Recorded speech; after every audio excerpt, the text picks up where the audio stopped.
Welcome to All Things Work. I'm your host, Anne Sparaco. Today, we'll be talking about toxic workplace cultures. It's something many of us can relate to and how it takes a toll on you personally, but it goes so far beyond that. It really impacts overall workplaces, your productivity, how long you stay with that company, and so much more. So, here to talk about this exact topic is Amira Barger, Executive Vice President of Health Communications and Head of DE&I Advisory at Edelman. Welcome, Amira, to All Things Work. Thanks so much for having me. It's an absolute pleasure to be here. We are so excited to have you. This is such an important topic, and we are excited to see how you guide us through this journey that can be hard for many people to navigate. So I would love to start off with, can you tell us a little bit about Edelman and your position there? I get to spend my days there wearing dual hats. As you mentioned, I spend half of my time working across the entire health ecosystem, everything from medical schools, pharma, hospital systems, health tech, you name it. And I help them reimagine their communications for consumers, but also internally for their employees and their workplace environments.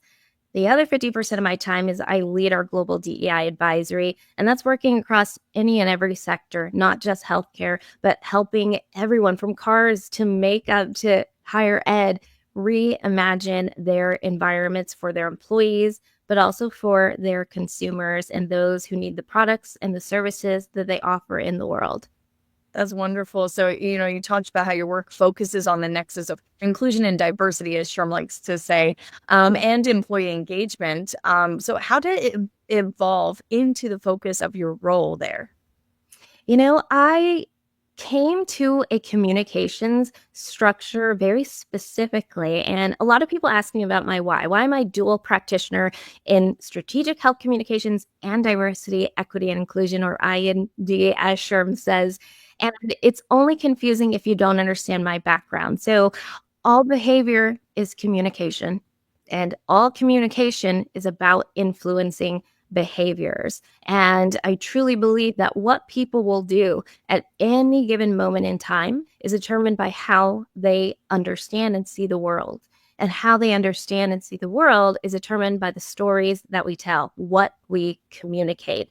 And so everything that I do, from reimagining employee experiences to consumer experiences, it starts with communications. How are we shaping the world with our words? And we've all heard that colloquialism of words matter. And that's not just a saying, it's absolutely true. The world around us is constructed by what we decide to frame, as we say in communications, what we choose to focus on, how we choose to focus on it. And so I practice this work in a communication structure because I really believe that leaders across every kind of organization need to be better equipped to communicate and to influence behaviors in employees, in consumers, and within themselves. I mean, hey, they don't say the phrase communication is key for no reason. That really is great. You kind of narrowed it down to that. It really is extremely important, not just what we communicate, but how we do it. And so let's start things off by defining exactly what toxic workplace culture is, since it really varies from person to person, let alone from industry to industry, because everybody, like you said, communicates differently. They see things differently. They hear it differently. Everybody's got that different perspective. So what does toxicity really look like? And how can it vary from that person to person, industry to industry? Yeah, toxicity is fundamentally about harm, whether that's to individuals' mental health, team dynamics, organizational outcomes, and it might look like persistent incivility, lack of accountability, or inequitable practices. And it can manifest differently across industries, like you mentioned. For example, I think about the high stress field of healthcare that I get to partner alongside every day. Burnout might signal toxicity, while in the tech industry, it could be exclusionary practices or micromanagement. That's how I think about toxicity within our organizations. It's a place in a space where people don't feel like they have the resources or the support to show up as their chosen selves. And I like to say chosen self. I think we hear a lot about authenticity and authentic self, but I say chosen self because depending on the different layers or dimensions of your identity, how you choose to show up is going to be very different in each workplace, in each meeting, in each room, or with each individual person. And so creating these environments where people really believe I can choose to show up as myself, a Black woman, for example, if I were to use myself as a mother, as a person with a disability, and to know that I'll be accepted, that I feel I belong, and that leaders around me create that space for me to consistently be a part of the organization and what we're accomplishing.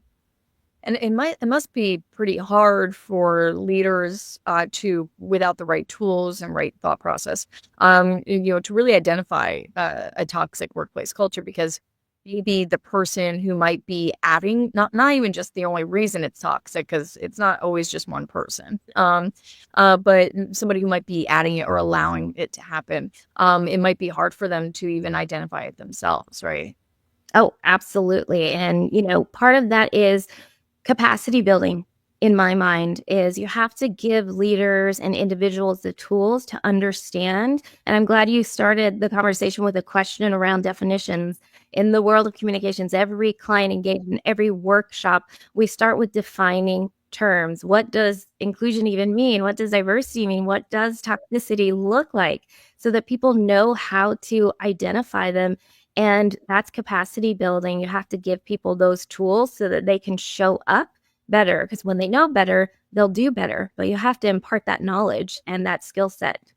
And I love that you talked about the chosen person, like how you choose to show up to work. I really love that perspective. It's a very eye opening in how you see it.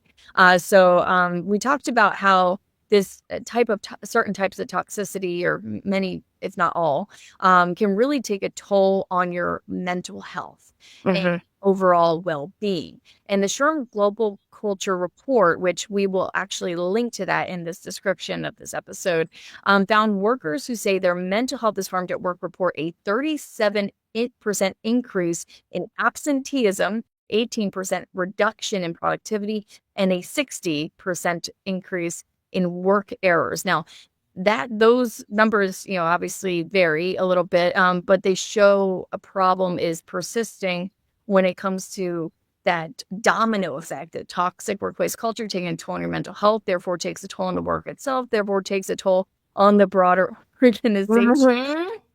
Oh my gosh, if you just think of it from that perspective, it really helps you want to nip it in the bud a little bit. And this is kind of why we're talking here today. So what are the first steps to nip it in the bud, to identify that right away, that organizations can take to reduce the impact of toxic workplace cultures? I like to start with an evidence base. In the world of both communications and inclusion and diversity, we talk about being data informed. And so I always start with organizations, assess your workplace culture. That can be through your employee surveys or focus groups to identify how are people feeling, right? Are there shared sentiments around a particular concern or issue area? What's the root cause of the toxicity within our specific organization? Because no organization is one and the same, right? It's going to Right. be different whether you're in one part of the country or another, if you're big or small or medium sized, and empower employees with access to mental health resources, all the things that they need. Flexible work policies and schedules, inclusive benefits so that they have work benefits to go to. I think about those employee assistance programs, EAPs, and big topic of conversation right now in the world of work is mental health access and resources for employees across every issue they might be encountering, whether that's caring for an ailing parent, caring for a child. Menopausivity is a big topic of conversation right now for women. There are resources that as an employer we can provide. But going back to your question, so how do we take steps to reduce the toxicity in our cultures? It's just start with an evidence base, start with the data, use the tools that you have from your employee surveys, do a listening tour, I Mm-hmm. really understand what middle managers are hearing in particular. I talk a lot about the powerful middle, and that was coined by McKinsey years ago because middle managers or a person's direct line manager has the most impact on their experience within an organization long term. And Fortune reported just this last year, 2024, because we're in 2025, I can't believe that. They reported that over 60% of managers are accidental managers, meaning they were promoted for their individual contributions and their technical skills, which they're amazing at. And they weren't necessarily provided the tools that they need to be a powerful manager. And organizations have to think about that. If middle managers have the greatest impact on employee experiences, addressing their needs, addressing their opportunity areas or skill gaps is one of the best things that you can do to mitigate toxicity in your cultures so that they can help to model the kind of behavior we expect in our culture so that they can be an active listening ear to employees' concerns, bring those concerns to leadership, and help to make decisions that advance a new experience and environment across our organization that doesn't reward or tolerate toxicity. And I think a lot of people can relate to that. Middle managers, they have such a difficult position where they kind of are sandwiched in between, two challenges here. There's satisfy the higher up and the overall goals, and they're trying to also adhere to kind of what their employees asking for and listen to what they need. And I think a lot of us can relate to maybe having that people middle manager who struggled with that quite a bit. I personally have where that person was struggling from toxicity higher up. This is outside of SHRM, of course, and that took an impact on how this person, worked with me and my coworkers. So it got to the point where I even went to this person and said, "Hey, are you okay? Like, what's going on?" Actually talked it through, and it helped us understand that, this is what both of us need, and how we can make it easier on ourselves. So that's really awesome that you address kind of like that middle manager area, because it is a challenge. So it's something to Yes. that they also need to identify, like that listening tour, like you said. But spotting toxicity isn't always really obvious to people. Because we said it comes in different shapes and forms. So, what are some of the at least key warning signs of a toxic workplace culture that people like middle managers or other really in the workplace can identify to try to nip it in the bud? Well, I love the example that you just gave because one of the signals I look for is a culture where people don't speak to one another directly or address issues directly. I love that you went to this individual directly and talked it out. We need so much more of that, right? We're all adults and we need to learn how to engage in uncomfortable or even difficult conversations. And I think that's a signal to look out for within the culture of this organization. Do we go to each other direct? Are we doing the water cooler thing, talking behind each other's back, spinning stories and repeating things? That game of telephone, if you ever played that as a kid, the story gets lost with each person who hears what's on the other side of the telephone. And next thing you know, you've got an entirely different story. So that's something I think we need to look out for. High turnover rates is a really easy and clear one. Is why are people leaving our organization so quickly? And of course, there are some industries and job types where they might be more transient and that might be expected. But for your industry, if that's not the case, benchmark yourself across your peers and is our turnover higher than it might be compared to others?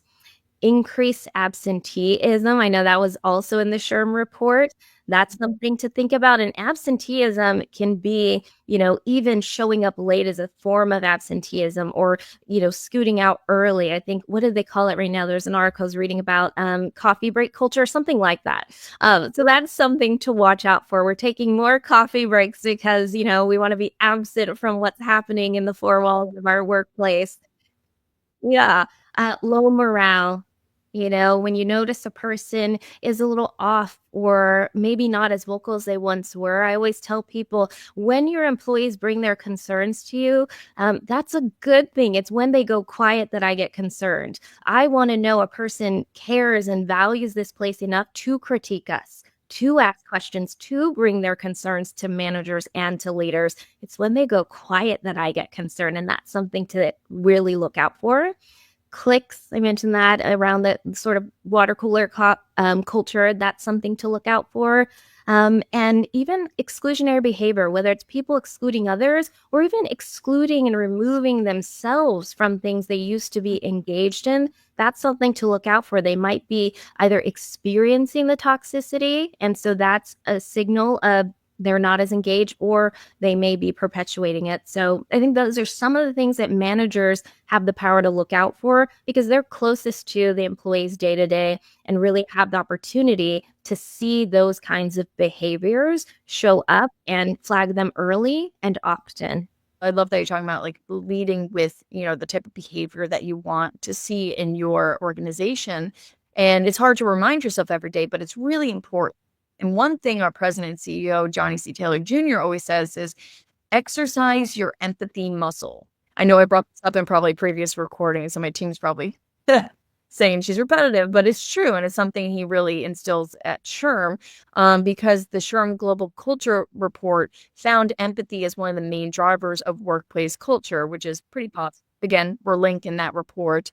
So how can leaders really use empathy to rebuild trust and accountability in the workplace that's already been affected by, that toxic culture?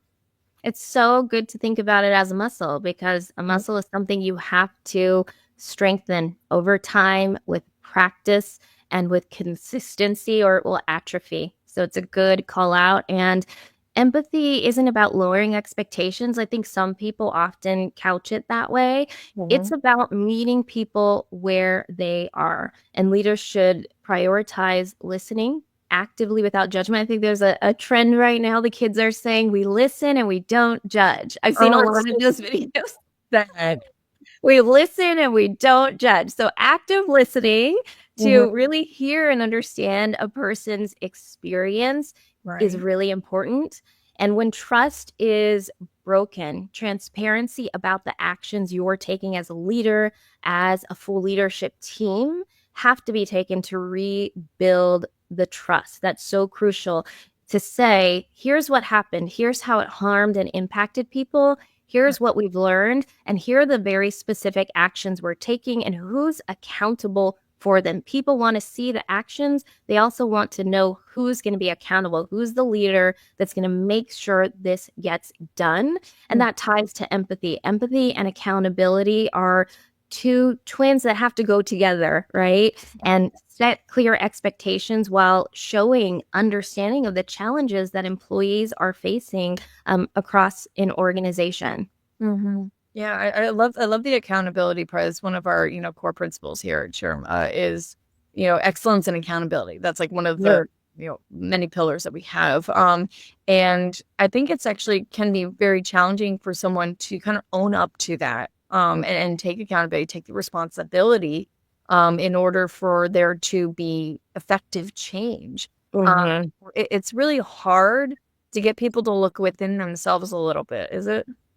It can be. I mean, self-reflection is a very vulnerable thing to do, is to be introspective, and it's a practice and it's muscle like empathy that you have to learn how to use. And if we go on the muscle analogy, and if you're going to the gym, you don't always know what to do. What do I do with that machine over there, and how do I work these biceps and get them stronger?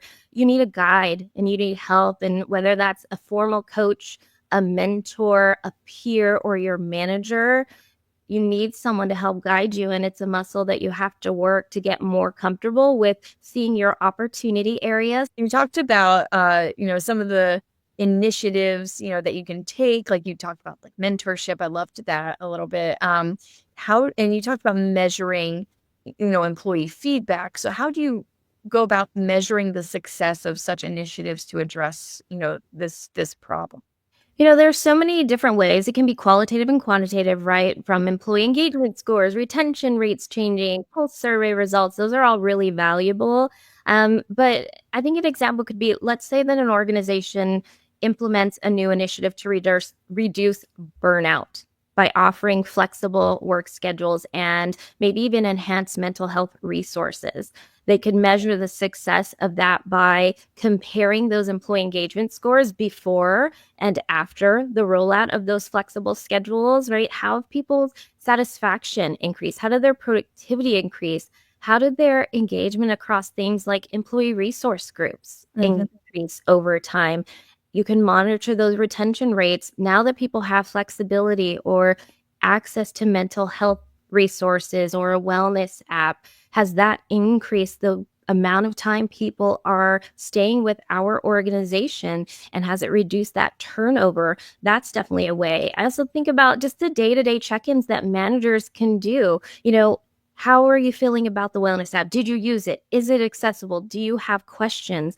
And you can measure even just the knowledge. Sometimes people will say, "Oh, I didn't know we offered that." Right? Sometimes that's a measure of people don't know that we have this, mental health wellness app that they can access as a part of being an employee here, and measuring how many people are accessing it and know that it even exists, I think is a really important way to measure that the work we're doing is landing and having an impact with people. Trust is a measurement. I work at Edelman and we are the house of trust. We study and produce the trust barometer every year.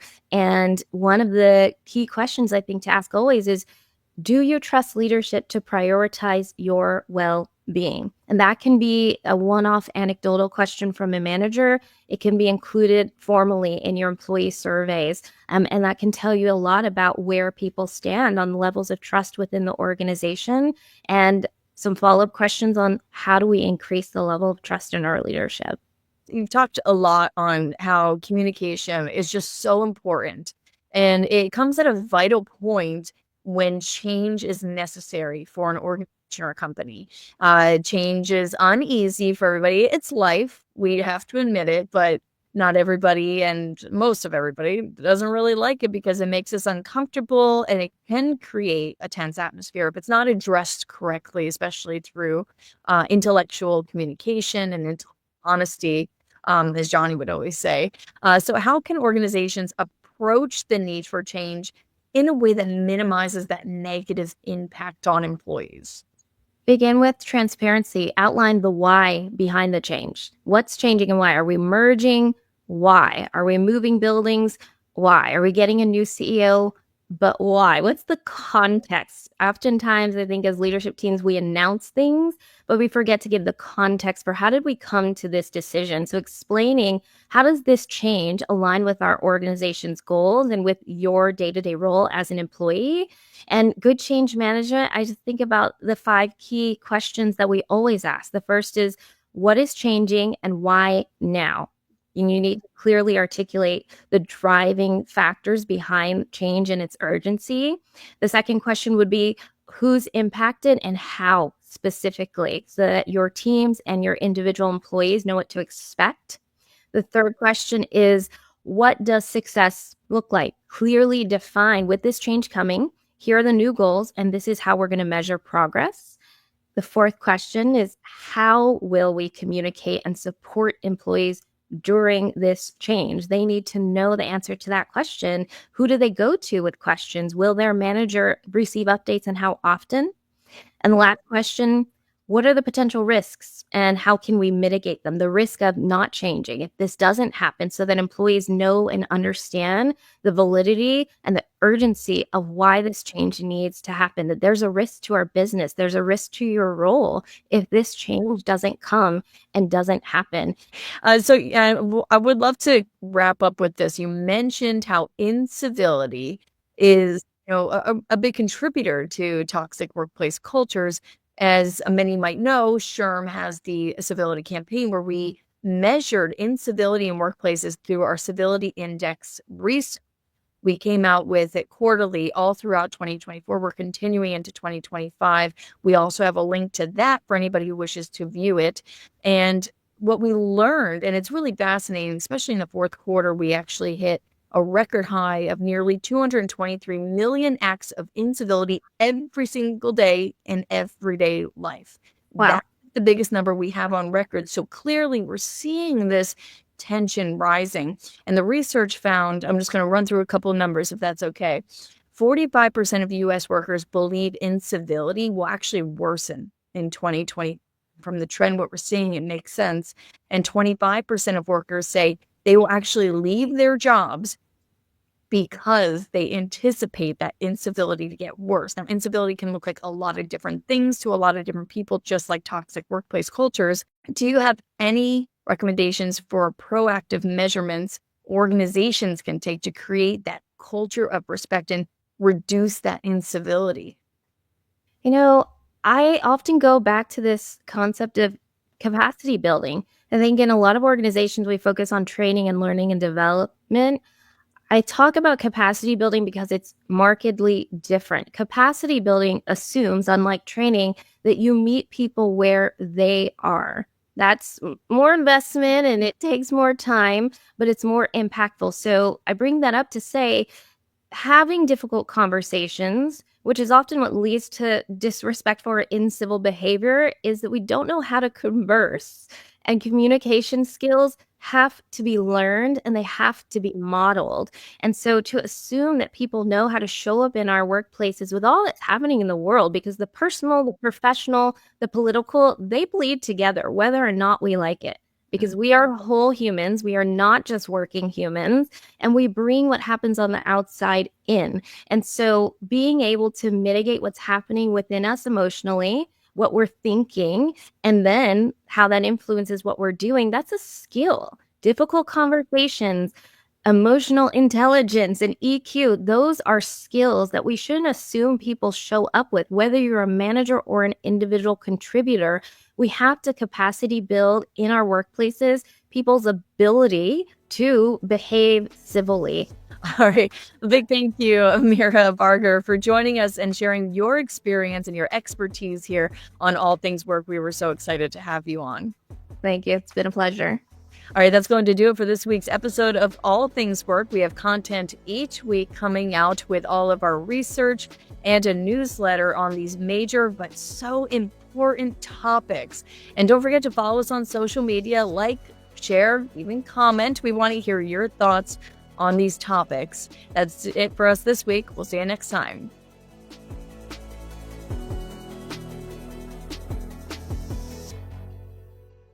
SHRM